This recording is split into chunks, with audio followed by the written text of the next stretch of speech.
Yo, what's up YouTube family? It's your boy DONCOOZIE back at you with another hot TikTok reaction video. Today we will be reacting to some creepy and woke weather TikTok reactions that will make you question everything. With that said, go ahead, like, subscribe, hit that notification bell so you will be notified whenever I drop some new hot content that you definitely don't want to miss. One more thing, these videos are for entertainment purposes only. Don't believe anything that you hear or see in these videos. Don't believe anything that I say in these videos. Always use your own discernment and always do your own research. Let's get it. Every week on FYI, we investigate possible fake news, and there have been lots of stories surrounding the upcoming US presidential election, which we've been looking into. In the last few weeks, the USA has been hit by two major hurricanes that have devastated parts of the country, and many people have been killed. Claims have been spreading online that the current Democratic US government can control the weather, suggesting that they engineered the hurricanes. A politician from the opposing Republican Party, Marjorie Taylor Greene, also seemed to support the claims and posted on her social media, "Yes, they can control the weather. It's ridiculous for anyone to lie and say it can't be done." But is that true? Can the US government really control the weather and create a hurricane? Well, it's fake news. Experts have dismissed the claims and said there's no technology to create hurricanes. But the false information has been seen by millions, including the social media followers of Republican politician Marjorie Taylor Greene, who has been criticized for her comments as an attempt to discredit the opposition party in the upcoming election. The current president, Joe Biden, spoke out about the issue. We're controlling the weather. It's beyond ridiculous. It's got to stop. Some people use fake news and misinformation to spread confusion or to win political power. So always be careful what you read online, and always check trusted news sources. We're here in Santa Barbara County, home to one of the longest running cloud seeding operations in the country. We've got some ground-based cloud seeding equipment right here, and we're gonna get to hear all about how it works and see it in action. Let's check it out. Cloud seeding is the most common type of weather modification, and it has many different techniques and applications. Today, it's mostly used to increase rain and snowfall, reduce the size of hail, and reduce fog at airports. Traditionally, cloud seeding has been done from the air. So airplanes have had racks on them where these same flares are positioned on the airplane, and the airplane flies into the storm. So in order to reduce the cost to the client and reduce our carbon footprint, we've been able to station these on the ground. Now we can do this in places where weather permits. Behind a barbed wire fence designed to keep away curious cattle, the cloud seeding gear awaits the right kind of weather. So these are referred to as AHOGs. That stands for Automated High Output Ground Seeding Systems. We've got three primary components of our equipment here. The first is the control module that you see behind me. Then we have our actual cloud seeding flares. The cameras for security. It also helps us observe weather conditions in real time and make sure that all of the equipment is operating correctly during a storm. Inside these canisters are the flares with the seeding agents. The canisters are used as spark arresters, so they prevent sparks from reaching the ground. So if we pull off the spark arrestor, you can see the flare inside. The ignition of the flares are controlled from the control module that's behind us. So the white triangle there is a self-service modem, and then the solar panel keeps us powered. Inside we have a battery and then a control board. So the control board interacts with the software. We're linked or synced with the software in Utah currently, and that allows us to fire or ignite any of the flares from that remote location. Because of the lack of clouds and proper wind conditions, today is not a good day for cloud seeding at all. But Garrett and his team are going to light a flare for us anyway, so we can show you how it works. There's just one small problem. The battery in the control module died shortly before we arrived, but it's nothing a little jump start can't fix. After a little juice from Garrett's truck, it's time to set off the flare. The primary seeding agent in this is silver iodide. Silver iodide is a simple compound. It's polar in nature like water, so there's chemical properties that help attract water molecules to silver iodide. It's also structured molecularly similar to ice. So it helps generate or helps spawn the generation of ice buildup, and then that becomes a hailstone or a snowflake that falls here primarily as rain. So one flare like this has billions and billions of potential sites for that water to congregate around. We'll launch them in sequences. We watch the radar to see when bands of the highest concentration of liquid water are passing above us in the clouds, and we try to target those high concentration pockets in the storm systems. We'll launch between 3 and 20 flares for a typical storm. Once the flare is lit, it takes a little bit of time to carry up into the clouds, and once it's up at the proper elevation, it'll take about 20 minutes to instigate the rain or the snow process.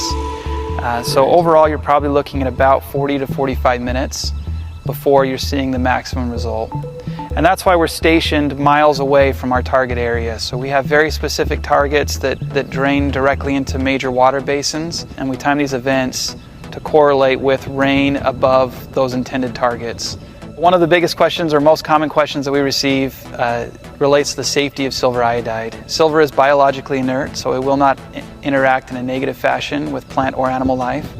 Iodine is actually a critical building block of a number of hormones in animals, so it is safe as well. In fact, if you look at table salt or baby formula, you'll see iodine in its molecular form as an additive in those commonly consumed substances. But what about other potential adverse effects?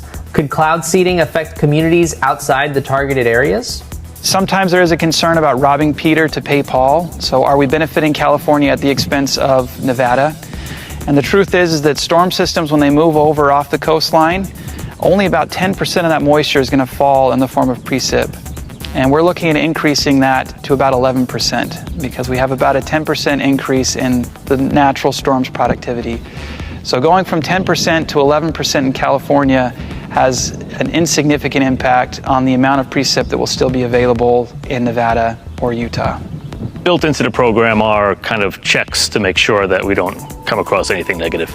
When there are high intensity storms, we won't seed. If the reservoirs are full, we won't seed. If the rivers are flowing a lot, maybe near flood capacity, we won't seed. We hope that the conditions that exist right now will turn around and that we will not face the severity of droughts that we're facing, particularly this year. But a number of scientific articles are suggesting otherwise.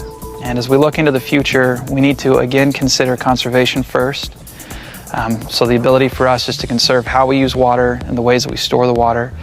And then layer on that efforts like weather modification and cloud seeding to help increase the rainfall that we do receive. It's very important that we take advantage of every opportunity we have to generate water in a sustainable way. Anybody who's interested in learning more about cloud seeding, I've got links to scientific studies and official reports down in the description. Thank you so much for watching. Hope you enjoyed this video. Please like and subscribe for more. If you want to see more What the Future episodes, check out this playlist right here. Hope this video seeded your imagination. Conserve water. See you next time. It definitely is. Now, before today, how many of you thought it was possible to manipulate the weather? We've been seeing all this crazy weather around here, these hurricanes, the floods, everything all around the world. And believe me, it's not just in the United States, obviously. Now, this is something that needs to be talked about, and this is a video that needs to be shared with everyone, especially your loved ones, everywhere. Because like you seen in the first clip, they try to say this was fake news, that it's not possible, and all that. With all the videos circulating around on the internet talking about this and spitting out facts about this stuff, it's obvious that it's true. And what they say, truth is stranger than fiction. We have had the technology to create, control, and steer hurricanes for decades. Project Cirrus is the first official attempt to modify a hurricane. It was run by General Electric with the support of the U.S. military. The official theory was that by changing the temperature outside the eye wall of a hurricane, which they did by seeding the clouds with various compounds such as silver iodide, a decrease in strong winds will result. On October 13th, 1947, Project Cirrus targeted a hurricane heading out to sea. Approximately 180 pounds of dry ice was dropped into the clouds. The crew then reported a pronounced modification of the cloud deck, and the hurricane abruptly changed direction and made landfall near Savannah, Georgia. the public blamed the government. Irving Langmuir, who pioneered General Electric's atmospheric research department and admitted that the project was about learning how to weaponize the weather, also claimed the reversal of the hurricane had been caused by Project Cirrus, but the government denied it for 12 years. After a short delay, the project officially continued, and in 1965, Project Storm Fury had targeted Hurricane Betsy for seeding. On that day, the storm immediately changed direction and made landfall in southern Florida. Congress blamed it on Project Storm Fury, but the government claimed that the hurricane shifted before they ever had a chance to seed it. And after 2 months of congressional hearings, the project was allowed to continue. In 1997, U.S. Defense Secretary William Cohen admitted we have the technology to control the weather, including earthquakes and volcanoes. The U.S. government has placed gag orders on employees of the National Weather Service. In October of 2012, after Hurricane Sandy weakened to a tropical storm, microwave imagery shows a thick red beam immediately followed by Sandy growing into a Category 1 hurricane and taking an unexplained left turn into New Jersey. The push towards alternative energy demands more lithium, and according to the U.S. Geological Survey, the United States has over 6 million tons of identified lithium resources. The majority of this lithium has been identified in Kings Mountain, North Carolina. Kings Mountain is believed to have one of the largest resources in the world, but the biggest problem is that people live there and they don't want their quiet towns turned into lithium mines. People in Cherville have been pushing against a proposed lithium mine for the last several years, but everyone we spoke with here said it's too divisive of an issue to share their opinion on camera. Cherryville is a small, quiet town. I think that's good that we keep it small. So quiet, many don't feel comfortable speaking out against Piedmont Lithium's proposed mining operation nearby. I think we're a silent majority. I think a lot of people are afraid to say anything about it because they are bringing a lot to the town as far as money. Last year, the Department of Defense entered a $90 million agreement with Albemarle Corporation to increase domestic production of lithium for the nation's battery supply chain, specifically from Kings Mountain, North Carolina, starting by 2025. This is the same area experiencing what is being described as biblical floods. While the federal government spends billions on foreign wars and illegal immigrants, they simply cannot be bothered with the health and well-being of the American people. Comment Project Cirrus in the comment section down below if you think I should do a whole video about Project Cirrus. This is just a small poll in the comment section. The more people that comment Project Cirrus in the comment section, the more likely I'll do a whole video about it, because to me it seems very important. So there are 45,000 transmit-receive modules, and this antenna can detect an object the size of a baseball at a range of 2,500 miles. That is why I say this thing can project all that power into a pinpoint beam, totally computer-controlled. The dome is 120-foot diameter. The power source is 3.6 megawatt generators for a total of almost 22 megawatts. And this HARP platform has a tow ship to move it around, so that 22 megawatts is not actually designed to go into the engines. That is designed to go into the transmitter unit. Other U.S. Navy ships have powerful microwave transmitters. This is the U.S. Navy ship Howard O. Lorenzen. It looks small, but it's actually 534 feet long. Each phased array, the boxes on the top of the deck, is a phased array transmitter. Synthetic aperture radar, whatever you want to call it, weighs 250 tons. And there's a crew of 88 on board. This is a gigantic ionospheric heater again. So there. Man, come on, man. How many of you have heard of that machine before? I never knew about that to this clip. Which, like I said, this is a very important video, y'all. It must be shared. The Tampa area that just got hit with Hurricane Milton is still flooded. In fact, the water is rising. It has nowhere to go, and they are asking people to evacuate the area because it's about to get a lot worse, y'all. This is crazy. In Pasco County, as many communities are still underwater. They're days after Hurricane Milton. The emergency officials warn it could get worse as some rivers are still rising tonight. Yeah, they want neighbors at risk of flooding to be prepared to yet evacuate again. Take a look here. This water hasn't gone anywhere. This is actually a golf course that you're looking at. It looks more like a lake. Not only is it still flooding and the waters are not receding, but people are finding all kinds of creatures in their environment, y'all. You know, Mother Nature is doing what it's doing. This is crazy. Pray for Florida. I think we're gonna be fine.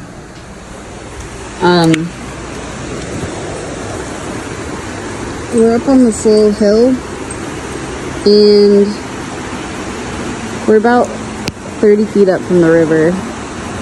And historically speaking, the most this river has ever flooded is 10 feet, which is probably close to what it's getting out to now, but I don't know. We'll see. We'll be okay. Golly. Ooh-wee.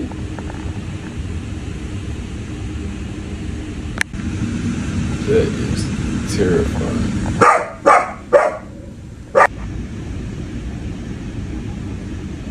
Come on.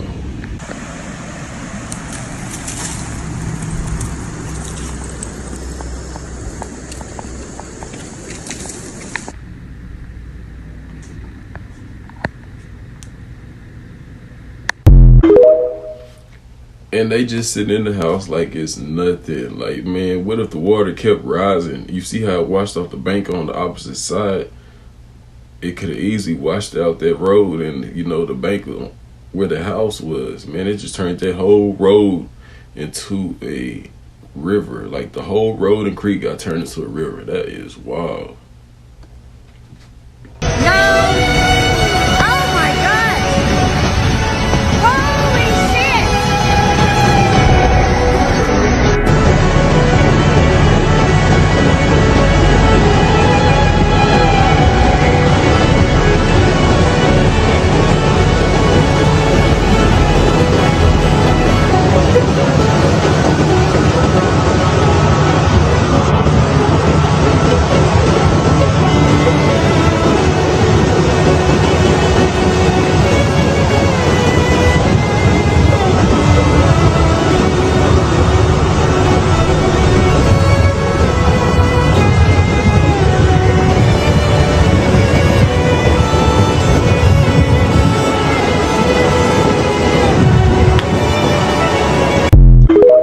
Wash the road away. That is crazy. Pray for North Carolina.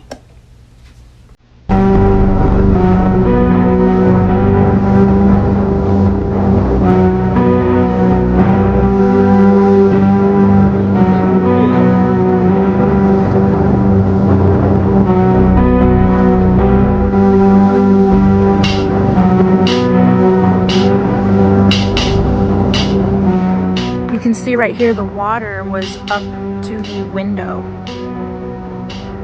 Even this house right here next door, his neighbor, everything destroyed. The ground is literally clay. This is a thick, really smelly mud. Look if it just sucks. Horrible, horrible.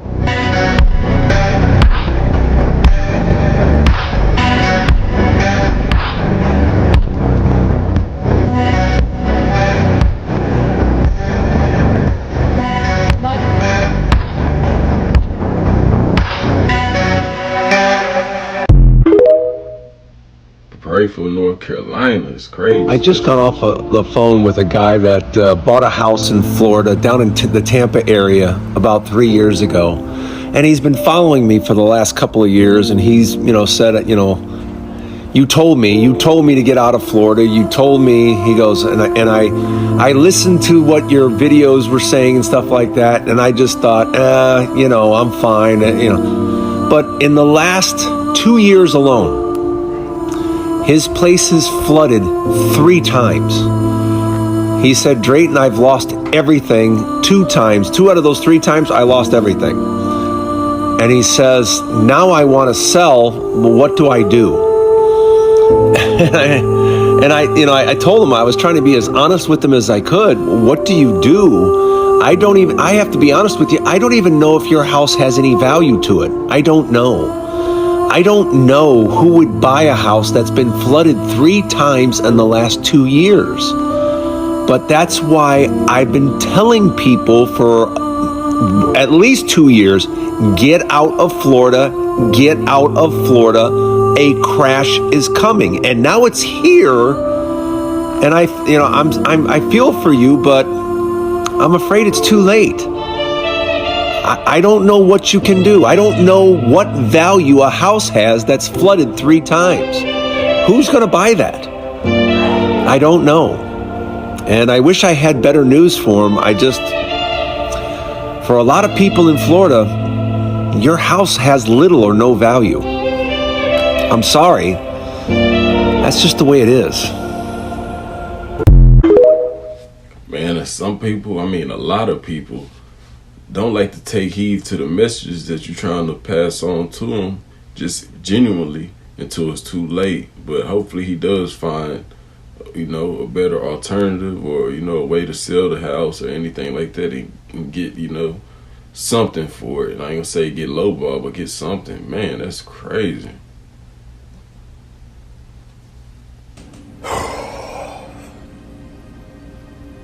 I want you to take a look at this video. I want you to take a look at this video. This is my trigger warning. It is heart-wrenching. It will punch you and hit you right in the gut. But these stories cannot stop being told. Take a look at this video, and then I'm gonna come back and tell you exactly what I see. They found a guy buried alive up to his neck 3 days after the flood. They went to go pull him out. He said, "Leave me here, let me die." They said, "Why?" He said, "My family's dead, I know it." Rescue workers reply, "We're finding lots of people that have been missing for several days. They're probably still alive." He said, "No, I know they're dead."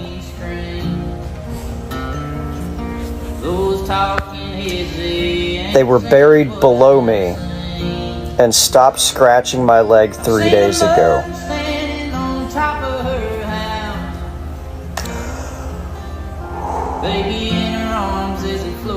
That.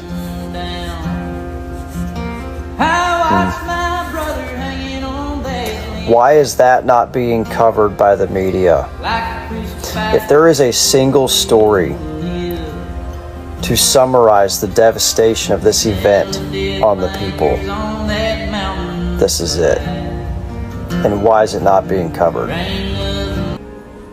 Now I have to tell you, if I'm ever in that similar situation, I would ask all of you, humanely, to put me down.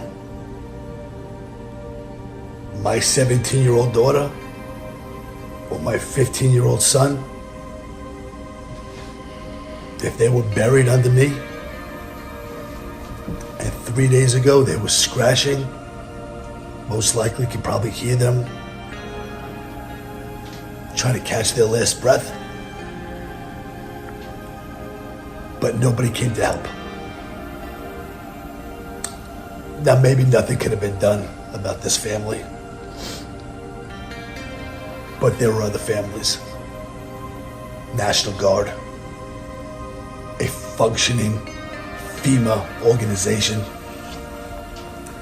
nobody getting in the way of stopping amazing, incredible patriots from stepping in to help as roads were being covered and roads were being blocked, and people were being threatened that they are going to get arrested if they intrude or get in the way of humanely attempting to help anybody that was suffering out there.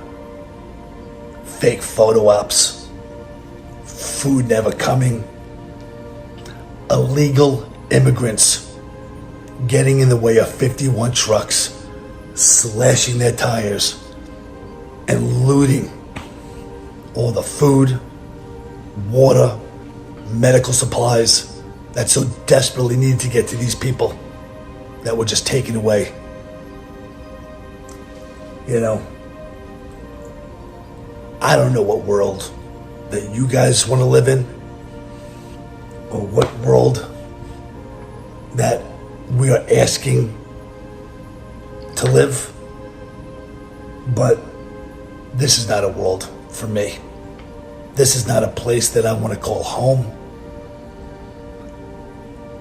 All I'm telling you, for everybody else out there, and there are still people suffering out there day by day, night by night, just trying to get to the next day, just because mainstream media is not talking about it.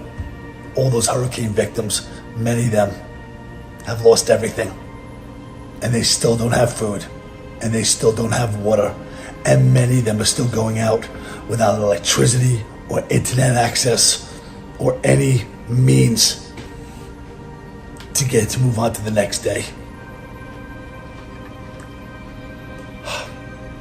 I don't know what kind of change we need, but I do know that we need change. And this current administration, I don't get it. I don't get it. I don't understand it. But continue to take the high road. Continue to find compassion. Continue to keep your Lord and Savior into your heart. Love your children. And may you never find a day that your family is buried beneath you and they're scratching on your leg just to let you know that they're still alive.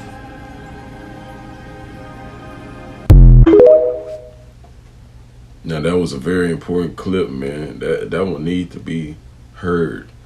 What he said needed to be said, because it's very important, especially the part about Kamala and the photo op. That was like atrocious at most. Like, how could you fake a photo op like you meant to do something and send some help and you didn't do anything? That's crazy to me. And now we're going to do a deep dive with Davo. Dubai is making it rain in a sweltering desert by zapping clouds with electricity using drones. Fascinating, isn't it? So much to ask, but let's take it and then we'll do a few questions. Before we talk about what's happening in Dubai, let's talk about cloud seeding in general, because a lot of people, I don't think, understand what cloud seeding is. And this has been going on for decades, by the way. This is not something that's brand new. But traditionally, what cloud seeding is, it involves using aircraft or drones or even some cannons to push silver iodide up high into the clouds. Why silver iodide? Because what that has the same crystallized structure as ice. So once it gets up into the clouds, it starts to accumulate ice on it and these large raindrops, which helps, especially in a cloud mass that's not really going to rain. It helps to bring rain and especially snow down. So it works. It does work. Marginally. But the problem with silver iodide through the years has been this, is that they feel it could be harmful to aquatic life. Okay? So over in Dubai, which is what you're seeing here, they took it a different step, and what they basically did, they had a fleet of drones that flew up into cloud cover, and they used electrical charges to force water droplets to combine into larger ones. So not silver, not cloud seeding as we know. No, they're not using the traditional silver iodide, which takes out the environmental aspect of that, okay? So they're using just electricity to create larger raindrops. Why larger raindrops? Because in Dubai, they only average about 4 inches of rain per year, as most of the rain that falls out of the clouds evaporates. Because it's so hot, it's so dry, and the water molecules are so tiny. So they're trying to stimulate by using electricity these droplets to be larger. Hence, they can make it to the ground. Now, I will tell you that the jury is still kind of out a bit on whether or not this was a fluke, whether this is something that can work long term. So they need to continue with these drones, and they're going to continue to do this. Yes, Mr. Rhodes? So, assuming it works and it wasn't a fluke, why not use this out in the western U.S. where all these wildfires are and the drought is going on? Could this not help us That's here? a fantastic question, and they've been trying. And this is stuff that, first of all, With that, all I see is a bunch of people trying to play God. Let me know what you think down below. In China, they're waging war on the weather. A drought so severe, they're firing rockets into the sky to make it rain. The practice is known as cloud seeding. Drones and rockets are used to sow silver iodide into the clouds. The substance has a similar structure to ice and like I said, it's not just in the United States, this is worldwide.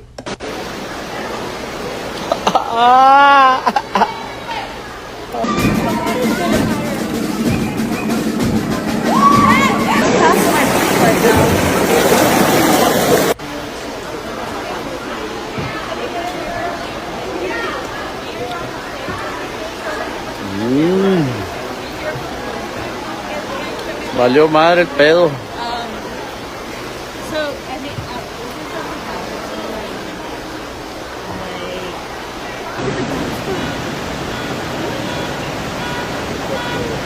You know your mom's not having you tell her. No, I have to. We're high. Good job, buddy. All right, we got him, man.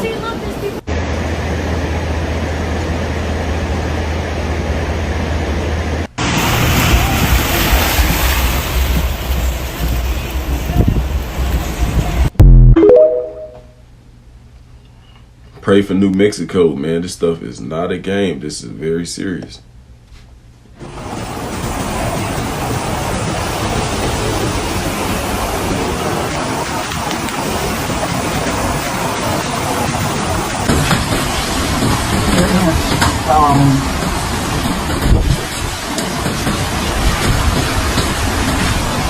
Outside my door.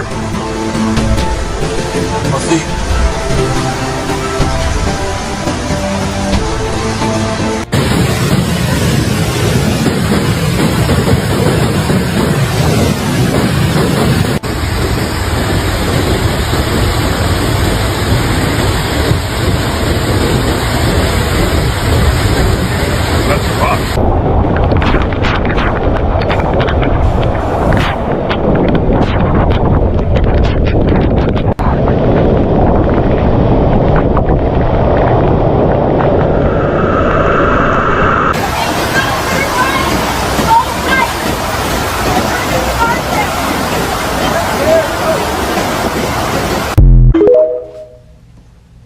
Pray for Canada. This is not a game. This is serious, y'all.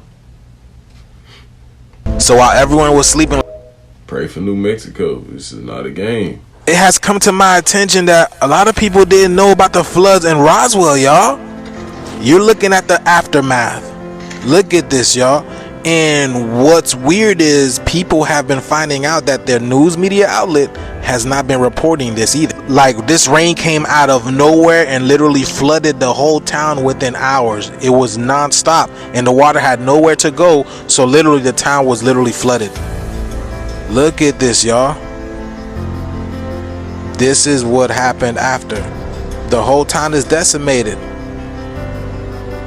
And what's going on with all these floods all over the planet, y'all? Y'all been asking yourself that question? This cars flipped over, tilted to the side, in between cement, breaking down foundation, brick.